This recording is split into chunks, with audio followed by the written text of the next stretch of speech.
Good morning, Havity Grace. Happy Tuesday. I'm here to share a story with you. Before I begin, I want to tell you how much I miss you, how much we all miss you.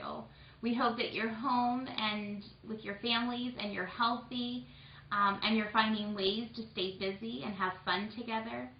My reading that I'm going to be sharing with you is going to support the work that you got from the packets. In grades K through 2, your job this week is to read like a reader, asking questions as you read, looking at the pictures to help you figure things out, thinking out loud to make sense of what you're reading. In grades 3 through 5, your reading is really all around determination. Determination meaning that you're working really hard at something and you don't give up even when it gets difficult. As I read today, I'm going to be looking at both of those areas, doing what good readers do, and then thinking about how this fits the theme of determination. I think you'll find in this story, Rosie is going to be determined to do something. She might want to give up, and a lot of times we can have determination, but we need the help of someone else to help us through it. And so in this story, you're going to see that relationship, that someone's there to help Rosie stay determined. I hope you enjoy my story, Rosie, Revere, Engineer. Rosie, Revere, Engineer by Andrea Beatty, illustrated by David Roberts.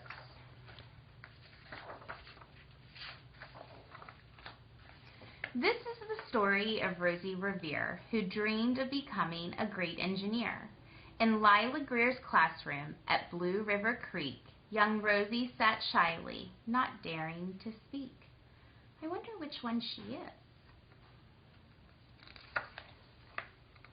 But when no one saw her, she peeked in the trash for treasures to add to her engineer stash. And late at night, Rosie rolled up her sleeves and built in her hideaway under the eaves. Alone in her attic, the moon high above, dear Rosie made gadgets and gizmos she loved. And when she grew sleepy, she hid her machines far under the bed where they'd never be seen. Oh my goodness, look at all these gadgets and gizmos that she's hiding away. How interesting. When Rosie was young, she had not been so shy. She worked with her hair swooping over one eye and made fine inventions for uncles and aunts, a hot dog dispenser and helium pants. Oh, look, it's like a helium balloon lifting him into the sky. The uncle she loved most was zookeeper Fred. She made him a hat to keep snakes off his head, from parts of a fan and some cheddar cheese spray, which everyone knows keeps the pythons away. Oh, how funny. Look at the hat. And when it was finished, young Rosie was proud, but Fred slapped his knee and he chuckled out loud. He laughed till he wheezed and his eyes filled with tears, and to the horror of Rosie Revere, who stood there embarrassed, perplexed, and dismayed, she looked at the cheese hat and then looked away. I loved it, Fred hooted. Oh, truly I do. But Rosie Revere knew that could not be true. She stuck the cheese hat on the back of her shelf, and after that day kept her dreams to herself. Oh, how sad. How sad it is that one person could change what Rosie loved most just by saying something funny. And that's how it went until one autumn day, her oldest relation showed up for a stay. Her great-great-aunt Rose was a true dynamo who worked building airplanes a long time ago. She told Rosie tales of things she had done and goals she had checked off her list one by one. She gave a sad smile as she looked to the sky. The only thrill left on my list is to fly. But time never lingers as long as it seems. I'll chalk that one up to an old lady's dreams. Sounds like she might be determined too. That night as Rosie lay wide-eyed in bed, a daring idea crept into her head. Could she build a gizmo to help her aunt fly? She looked at the cheese hat and said, "No, not I." But questions are tricky, and some hold on tight, and this one kept Rosie awake through the night. So when dawn approached and red streaks lit the sky, young Rosie knew just how to make her aunt fly. Ooh, I think she's determined to do this.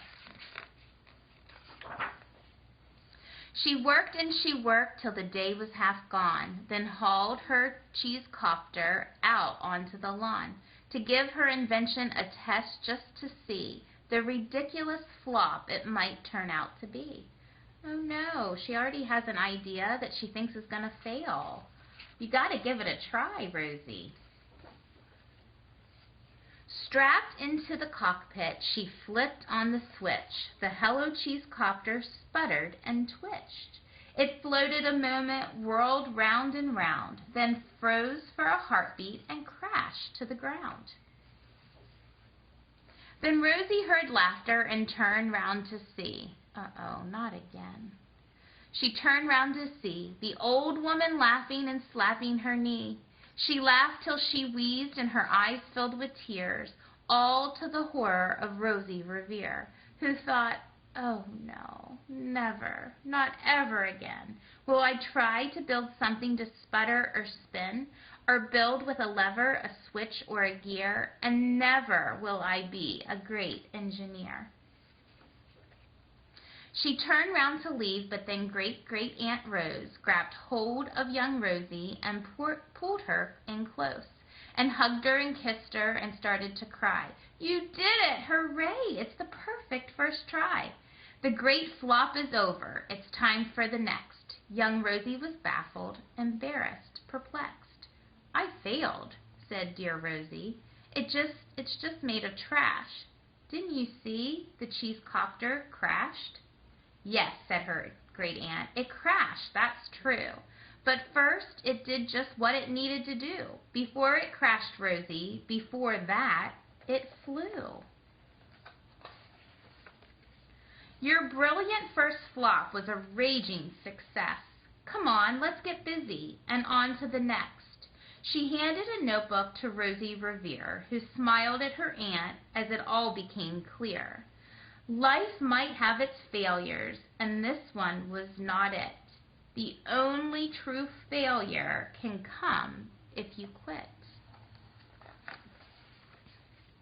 They worked till the sun sneaked away to its bed. Aunt Rosie tied her headscarf around Rosie's head and sent her to sleep with a smile ear to ear, to dream the bold dreams of a great engineer. And I love this. It says we can do it. You know, you can be determined, and sometimes it's hard when you're trying to succeed at something and you want it so badly. The easy part is to give up. The hard part is to keep on trying. But that's what her Aunt Rose helped Rosie to see. At Blue River Creek, all the kids in grade 2 build gizmos and gadgets and doohickeys too. With each perfect failure, they all stand and cheer, but none quite as proudly as Rosie Revere. The end. So that's the end of my story. I hope you enjoyed. I hope that you saw what good readers do, and I hope that you heard details that support the theme of determination. I hope that you had questions in your head, and I hope that maybe you have a question for me, or a question about the book, or just a thought. So if you do, underneath this video, let's write some comments. I'll be back next time to share another story with you all about determination. Have a good day. Happy Grace.